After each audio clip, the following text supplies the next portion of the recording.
Alright, welcome to part 2 of this cursed discussion, where we talk about Fire Emblem units. Now, we stopped at the top of mid-tier, so we move on to the high tier. We have Seteth and Jeritza. So, they're basically here, not because they're, like, worse than... Like, honestly, including... Like, if we discounted availability, they would be, like, here. But since they are so late into the game, since they basically come in part 2, well, Seteth has like one chapter beforehand and Jeritza is straight up just part 2. But their main thing is that they're really solid pre-promotes who come in at a perfect time where your deployment slots increase. So they're like excellent for that spot. Seteth, of course, has his Swift Strikes, Battalion Wrath, base ranks are ridiculous. Same with Jeritza, really. So their main differences is that with Seteth, he has that period before Swift Strikes, where he's kinda like mediocre. His best option for offense becomes the Brave Axe.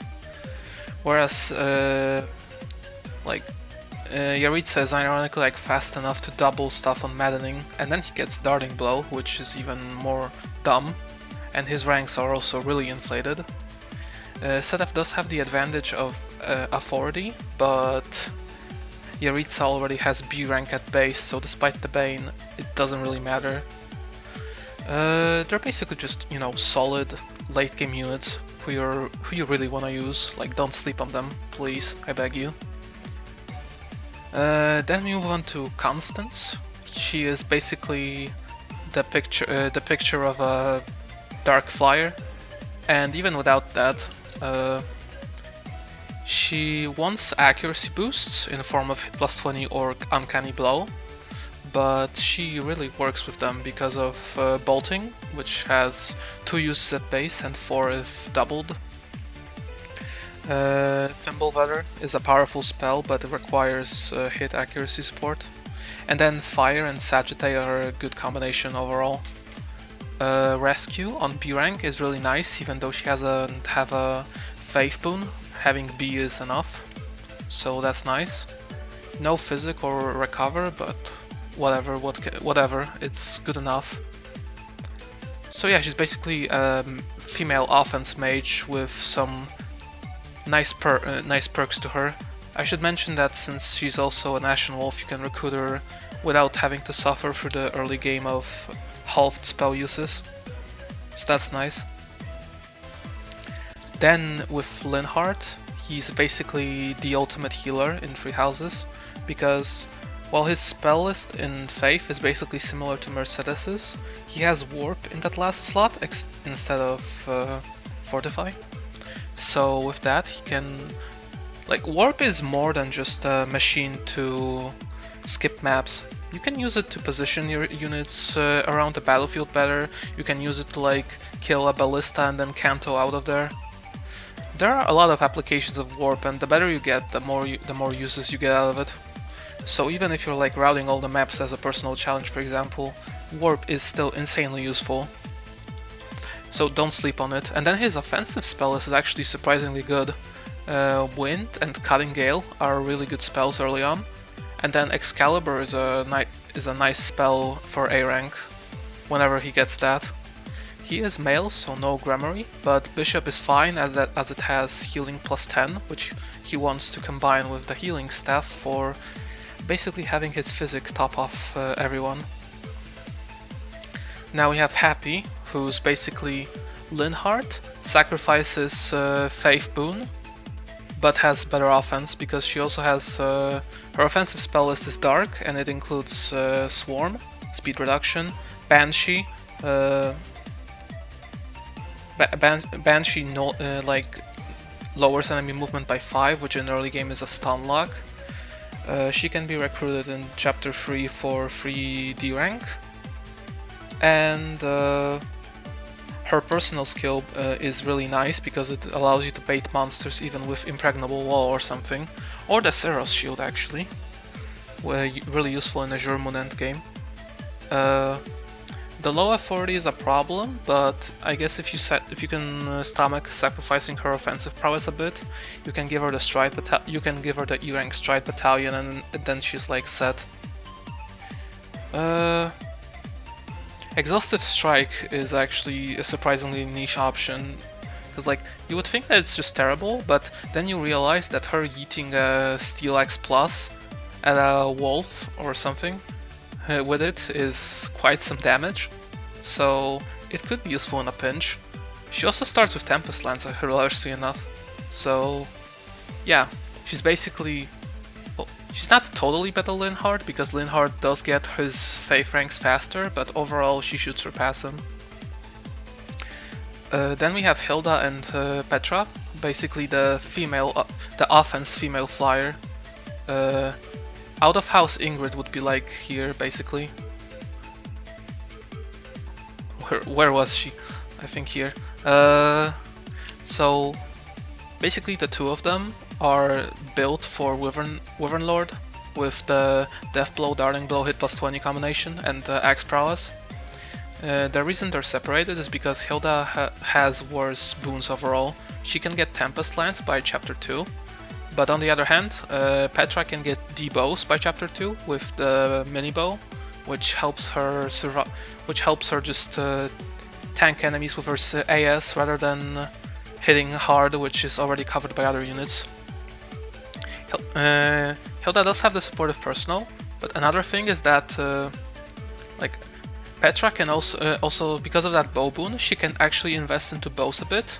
Get to like B rank, and then she can be an axe bow wyvern with brave bow, being able to hit from afar, which can be nice. It allows for more offensive options because you also don't need to go as far to kill an enemy. Both of them have battalion refs, so that's not an issue. Though of course, since Petra doesn't have the authority bane, it's easier for her to get it. So yeah, that's my judgment on them. Basically, really solid female flyers. They have some really nice stats when recruited, especially Petra, like 15 strength, 18 speed, personal at chapter 6. Jesus Christ, local woman is fast. But yeah, that's my judgment on them. Now we have Annette. Now, Annette isn't here necessarily for her offensive prowess, though starting at D+, Reason and Wind and Cutting Gale are some really solid spells early on, giving her actually surprisingly high AS. But the real reason she's here is for her utility. Between Recover in Faith, her rallies, which are some of the best in the game, personal rally strength, rally res in the early game is nice, and rally speed at C+, so that's really useful. Authority boon means that she can get a supportive gambit, for example the Blue Lion Dancers on the Blue Lion's path, or Blessing on some other paths, for example. And yeah, so we have rallies, gambit, support, and accurate chip damage with magic. Her best class would be Dark Knight, because it combines mobility with the utility. If you have the DLC, go for Valkyrie, but it's not... like, I don't rate Annette this high because of just Valkyrie. Valkyrie just helps her even further. Now, for Fly, I know that some people would mention Flyer Annette, and while that works, I feel like it sacrifices some of her talents a bit too much. Like with Dark Flyer, it works out, and though you do lose out on that battalion utility, unless you give her the Stride one, I suppose. From the Annette Powerlock DLC, but overall I would stick her to the ground. But she's really useful. I like that utility alone is enough for me to push her this high, because even in like like Golden Deer and Black Eagles, you actually want her as mission assistance for chapters 3 to 5, just because of her kit and it being so insane. Alright, we move on to Catherine. Catherine is like the closest thing this game has a Jagan in the Blue Lions and Golden Deer path, I suppose. She can join before chapter 5, and if you've played Maddening, you know that chapter is pretty annoying. So having an super OP unit there is really nice. She like unequip her a battalion, and she has like 19 strength, 18 speed, 18 defense, 13 resistance, which is like ridiculous. She can also feed kills to others, so you know, if you want to. Her biggest issues are actually her ranks. Her base ranks are really bad. She only focuses on swords and brawling, and since she's female, her only brawling class would be War Cleric, which isn't even all that great. So she would need to invest a lot into her other ranks, like axes, bows for hit plus 20, authority, flying, lances. Yeah, like, just the ranks hold her back, I feel. And then lack of, like, any totally special characteristics beyond huge stats make my brain go brrr. She is still really fucking good, so make sure you use her if you can in Blue Lion's Golden Deer. She's pretty trash in Silver Snow though. Like, her ranks are just horrible there. And now we move on to... Actually, okay, I'm gonna skip Cyril for now. I'll talk about Cyril, Dedue, and Bernadetta together. So let's talk about Felix. Now, Felix is... Basically, his biggest strength is that his early game is kind of ridiculous. In the early game, his personal basically means this unit has 15 strength. For basically no penalty, because the battalions by then are limited and not as great. So, and then his boons, he has both a bow boon and a brawling boon, and he's neutral in the axes. So his best class, honestly, is Grappler, and he just like wants to use Fierce Iron Fist combined with his stats to go on the front line. You want to train his axes a bit. Out of house this still applies because he auto levels brawling alongside swords, which are kind of useless. But yeah, it's just the fact that he has some really solid stats. He joins chapter 1, and then he can certify into more useful classes overall. He could also go sniper though, but again, sniper is easier to fill, so I would prefer grappler on him to make use of his more offensively oriented stats. Sylvain I've talked about before. He's basically swift strikes, but way significantly easier to recruit, really good personal early game, and good ranks. And then he also gets a special bond with Ingrid. Now Leonie is basically like, she's a really good unit early game for the Golden Deer because of mini-bow access, solid defensive stats in both like her actual defense because of her personal and her speed. And then she just goes from there because she gets point blank volley at A bows. Her ranks are like solid, so she's overall just a really good unit on Golden Deer. And then out of house, her stats are like ridiculous. I believe she has like 17 strength, 15 speed as a cavalier if recruited in chapter 7, which is kinda dumb, honestly. And then she also has break shot at C+, which is really solid. So yeah, this unit is just like great overall. Her only limiting factor is that out of house, you need D+ lances with C+ support to recruit her, because her B support is locked behind chapter 10. However, if you're playing female Byleth and go for Pegasus Knight first, that actually coincides with the Pegasus certification, so that's fine. So that's why it's not a major point against her. You know, Ferdinand requires, for example, D+ armor, which is way more out of the way. And then his stats aren't as good anyway, so hey. Out of house, I would stick to Bow Knight. In house, you can go Flyer if you want. Bow Knight is just really solid on her because she has that point like volley, so it's basically like a paladin spamming swift strikes, except with more range. And lastly, in high tier, we have Balthus. Now, I actually deliberated putting him in top tier, but he's basically like the best one out of the brawler archetype. He just has really solid stats, especially like when you recruit him in chapter 3, he also has free D bows when he needs D+ for hit plus 20. He's really tanky with his personal skill. Like, that personal skill just puts him at like way another level. Like how enemies can tink him in the early game, that's ridiculous. And then he just hits really hard. His boons are really good. I don't believe he has a single relevant boon besides like bows. I guess flying, but you don't really need him to be a wyvern anyway. Of course, don't make him a war monk, that's just a bad class. Yeah, he's just really solid. I think the only thing that's holding him from like top tier is the fact that he only has he doesn't have Battalion Wrath. Like, if he had Battalion Wrath, I would honestly put him here. As it is, he needs to get it from Warrior, which isn't the biggest investment, but hey, it's there. But otherwise, he's just like a really optimized sword boon for Vantage from Merc, and Defiant Strength from Hero potentially.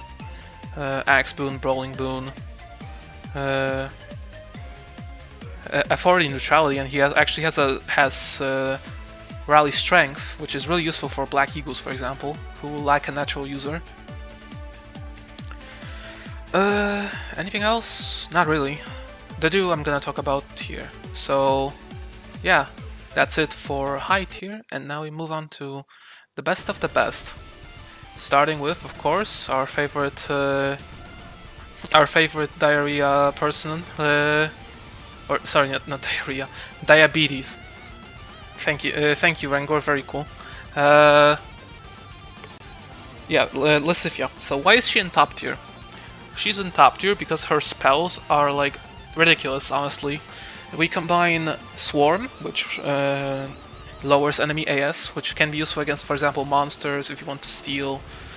She has Luna, which is a great anti-mage spell because she can legitimately one-shot them, since they tend to lack in actual HP, but they have a lot of res, so her being able to just one-shot them from range is nice. Of course, Warp at B is really nice. It's the earliest warp in the game. Dark Spikes, even though the meme is that she just kills the Death Knight with them. It's a really good spell against regular enemy cavalry. And then Hades Omega, just as a high damage nuke. And Seraphim for hitting monster barriers and breaking them in one shot. So, and also her personal, which makes her master classes faster. So she just keeps up with weapon experience really well. She has a Reason, Faith, and Authority boons, which are the three relevant areas for her. So, and she has really good stats upon out-of-house recruitment too. So, yeah, overall she just combines all these qualities, and the fact that the main reason I put her in S is just for the spells, because you can replicate stats, but you can't replicate spells. And now, male Byleth, which I put here because his ranks training isn't the greatest overall. He's stuck to the male classes, and his earliest flying class, I suppose, would be Wyvern Rider, but then he can't get Darting Blow, which sucks. But he still has some really solid bases. He gets an accelerated EXP gain, he can give others better EXP. When his personal upgrades, it gives him +2 damage, and the sword and the Sublime Creator Sword is a really good weapon when used by him. War Master is still a nice class, or Grappler. Yeah, it's just the fact that it's not female, so no access to the best of flying abilities. But he still just has really solid stats and etc. You know the drill. Byleth. And now we have Claude. Now, why is Claude here? Now, Claude also has some really solid stats, and unlike Byleth, he not only has better boons, he's a student, and he gets a personal class, which saves him from having to train weapon ranks, for Wyvern Lord at least. Now, the reason he's here is because he lacks anything that makes him truly broken.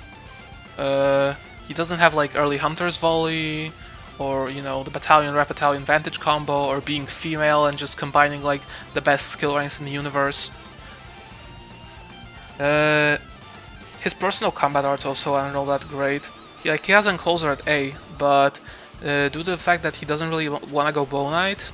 He doesn't benefit as much from that as Bernadetta, for example. He has Battalion Ref at A, but that's late. But again, he's a really solid unit. It's just that I can't justify putting him higher when all those units exist. And now finally we get to Bernadetta, and with Bernadetta, Dedue, and Cyril. I made this useful iconographic, which I hope you can read, about the differences between the two. So, let's analyze Vengeance, because let's be real, these three units are characterized by their Vengeance. And other things really, but mostly Vengeance. So, how close are they to Vengeance?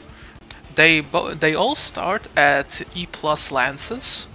However, even though they start at E+ Lances, Cyril joins later, so he has less time to train that, which is why I rated him as not close to Vengeance, whereas Bernadetta and Dedue, they can start learning it in Chapter 2, and then Bernadetta, if recruited, she also has auto training in Lances, so she'll be close. The main difference between the two, like the three of them, or rather the two of them, because Dedue and Cyril are very comparable, while Bernadetta is a bit different. They all have Dedue and Cyril have secondary one-range combat arts that can yield high damage. In Dedue's case, that would be 1-2 punch and eventually Fierce Iron Fist from Grappler potentially, while Cyril has his point-blank volley at C+.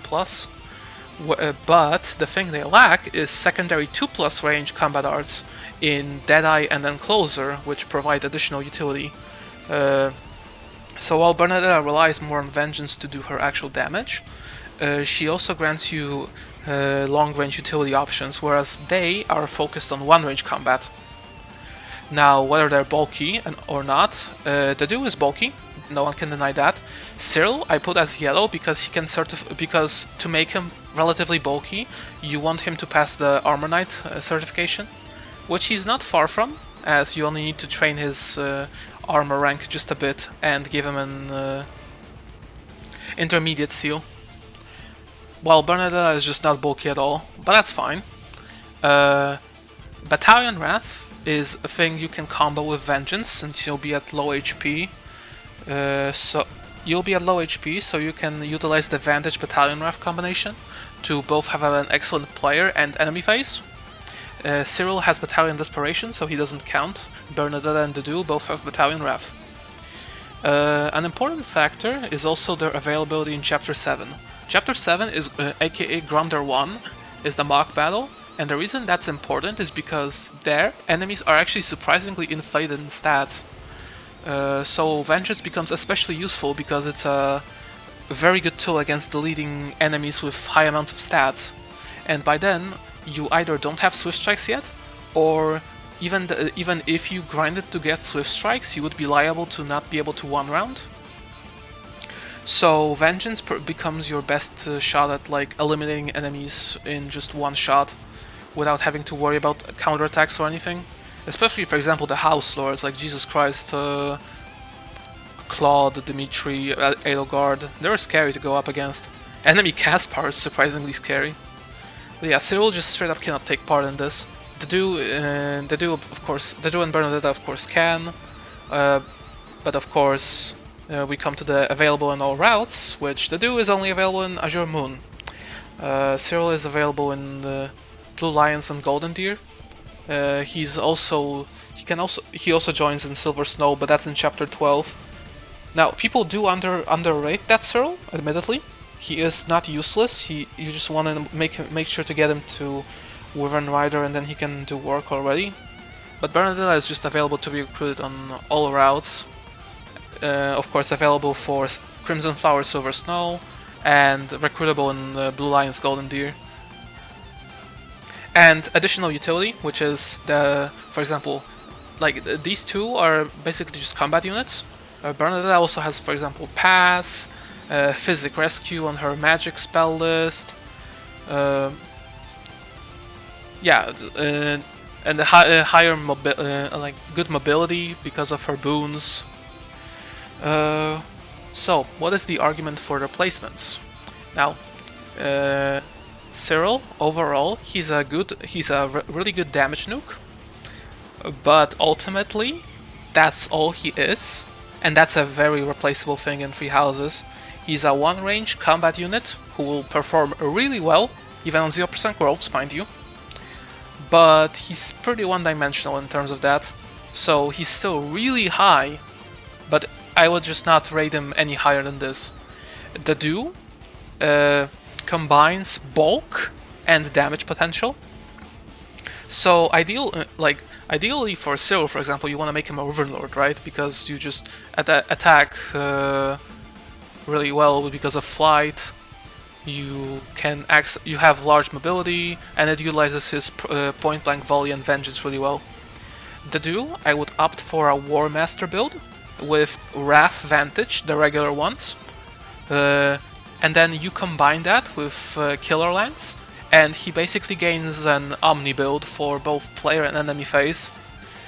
And early game, he can also combine his bulk with Vengeance. So for example, use 1-2 punch on high HP and tank, and if you get to low HP, you have your option in Vengeance, and then you can get healed to go back to full and tank again.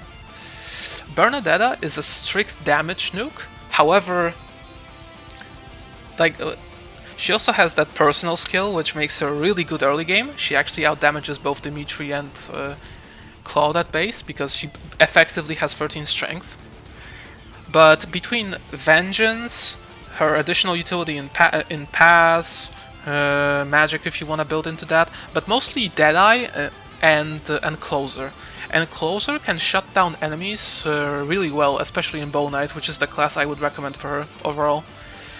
And since she's also female, she can go into Pegasus Knight, for example, and if you want a higher focus on player phase, you can go Darting Blow and then Defiant Speed from Bow Knight, combined with, of course, Hit plus 20, Death Blow, and then Bow Prowess. You don't run a Lance Prowess, you just use accurate lances in that case.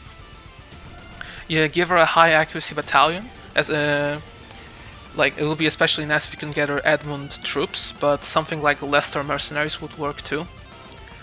So that, because like Deadeye, when stacked with accuracy, can be really solid, especially between her, like stacking all the offensive things on her, and then 4-range and Closer is really nice because you can shut down a lot of threats.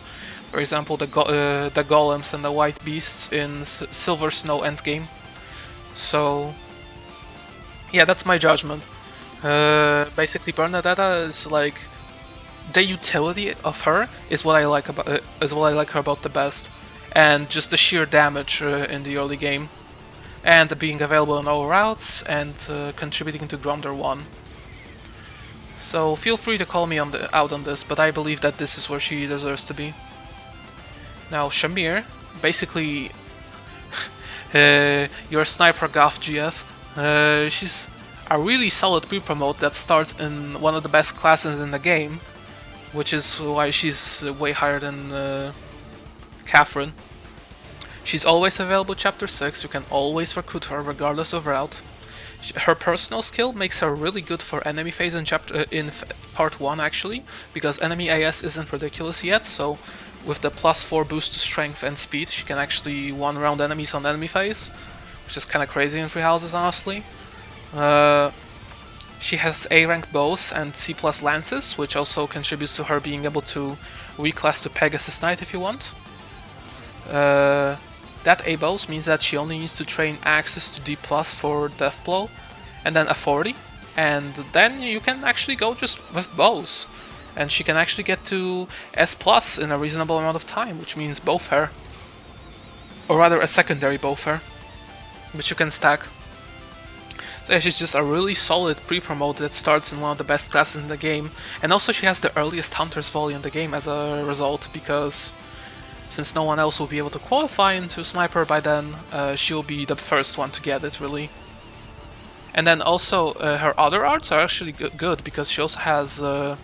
Heavy Shot, I believe it's called, which is just a really good damage nuke before you get Hunter's Volley, and then Monster Piercer? Breaker? I don't know. The anti-monster combat art with bows, which is useful for breaking monster barriers. So yeah, that's my that's why I put her here. It's debatable whether she's better than female Byleth, honestly, but I'll stick with this for the sake of consistency. Female Byleth is male Byleth, except she can now go into female-specific classes, or rather specifically Pegasus Knight, which makes a world of difference. She also has free recruitment over for Sylvain, and effectively Leonie and Ingrid, because their rank requirements coincide with Pegasus Knight, so you're effectively just getting them for free. And with Darting Blow and the Flight utility, she's just really good there. And it makes her Wyvern Lord going into either Falcon Knight or Wyvern Lord. I prefer Wyvern Lord. Much better, just with that +6 AS. Basically the one of the ultimate female flyers. Except of course, you know, the one coming up. Now, Dimitri. Dimitri is probably best known these days for either killing every last one of them, or his Battalion Ref Battalion Vantage combo, which accomplishes said goal. Which is just a ridiculous combination, really, and his ranks are good, like really good. However, he is not without his issues. He has a low luck growth, which is kind of like sounds funny until you realize that half of luck is also added to, like, the crit formula is luck plus dex divided by 2, like the entire thing divided by 2. So 2 points of luck equals 1 crit. And then Dimitri is also prohibited from high crit classes due to his Axebane and Gauntlet neutrality, so getting him to like War Master would be really high effort on top of getting him to A authority. And then he also cannot be trained for chapters 13 to 17. What you might ask, how is that worse than like Edelgard, for example, only having 18 chapters? Well, here's the thing, he's not training them in the middle of his campaign as the campaign gets harder. So that's an issue, because if you didn't get the ranks, he just stalls for a lot of chapters. So yeah, he's amazing, really fucking good, but not as good as the best girl in the game, Edelgard. Now, what makes Edelgard better than Dimitri overall? For one, her boons are better. Her only significant bane is bows, which are still easy enough to get to D+. And then her base ranks are actually better because she starts at D armor, and a boon in it, which might sound meme until you realize that that gives her basically free 12 defense upon reaching level 10, which outweighs the base advantage that Dimitri has. And she can reach weight -3 by chapter 3, which means that she's one of your fastest units at that point, just because she's not weighed down by a lot of weapons. She gets a lot of mileage out of swords early game, actually, because of their accuracy and their lightweight. For example, combine a iron sword, or training sword even, with an iron shield, and she becomes really tanky, especially with Empire Knights. She's female, so she can access Pegasus Knight for Darting Blow. With the weight -3 gotten, she can also certify for Fortress Knight, so she gets 17 defense at level 20 guaranteed, just in case she gets screwed. You can stack protection in Fortress Knight, or for her just as a flyer, with, for example, the Aegis Shield and high authority battalions, making her really tanky. Like, you wouldn't think that tanking would work on Maddening, but she makes it work. She really does. And then she also gets Monster Breaker at or Monster Crusher? No. I can't remember the names of the combat arts, but I mean the axe art that deals effective damage on monsters, which adds a ridiculous +9 might, which is a really strong hit early game. And then, of course, the cherry on top of everything is Raging Memes. You know what it does, you know how OP it is. I don't think I need to say anything more about that, but it's not the main argument why she's better than Dimitri. She's just way better in the early game. She has a one more strength and one more speed advantage. She gets weight -3 really early. Her battalion access is better because the Empire Knights battalion has her blaze. She's just like amazing. Basically, the only thing that would make her better is if she had a bow neutrality, but I guess she has to have some flaw, huh? Alright, so those were my thoughts on the Three Houses units. Feel free to crucify me in the comments section, and in the meantime, unsubscribe.